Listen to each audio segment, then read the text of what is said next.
A Vincent van Gogh exhibit seen at the age of 11 years old sparked the idea of making my own art. As a young man, I imagined big things for myself and ambitiously set about creating dozens of large landscapes, up to 6 feet wide. Streaming sunlight was my primary motivation, coming from both behind and around structures and within the natural world. As that decade of work closed, however, I found myself wanting more surprises from the canvas surface, and the search began for new and more relevant forms of expression. I fractured Van Gogh copies and my own landscapes into blocks of color, still being guided by natural light. Then there emerged a search for pictorial parts that were their own language, segmented pieces, not at all part of the recognizable world. Once again very motivated with this direction, I spent a decade exploring overlapping bands of heavily applied oil paint within narrow-ranged fields of color. The canvases were becoming bigger than ever now, the bands of color slowly giving way to less structured imagery. Some of these canvases weighed as much as 50 pounds. Next, the pictorial conceptions changed yet again, with explorations based on hand-drawn lines.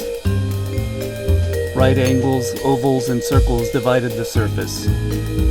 Over time, and within that linear structuring, emerged a splashier application of paint, mixing and scrubbing the colors right onto the surface.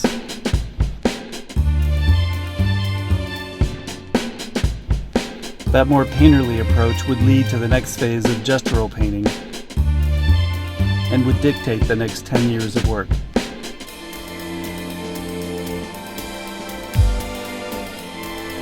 The visual direction is now guided by grander areas of varying tone. These canvases were now less about color, less about design, but based more solely on the fluidity of the paint.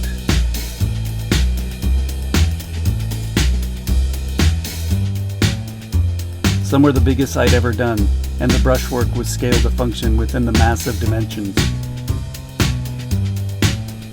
As successful as I found these canvases to be, I once again felt a yearning to begin anew. After considerable time away from making wall art, in 2017 I started again, making small collage work. These new creations are literally picking up where I left off, in that they are cannibalized from the numerous less successful canvases that I'd stored over the years. These thick canvases are cut up and the pieces carefully rearranged with pictorial structuring meant to display the dynamics of light.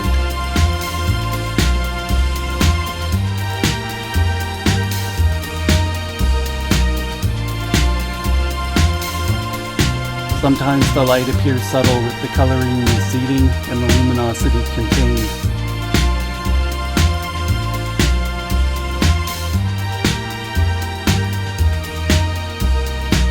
Other times it is bold, with the light beaming itself right off of the surface, as if streaming through stained glass. And the search goes on.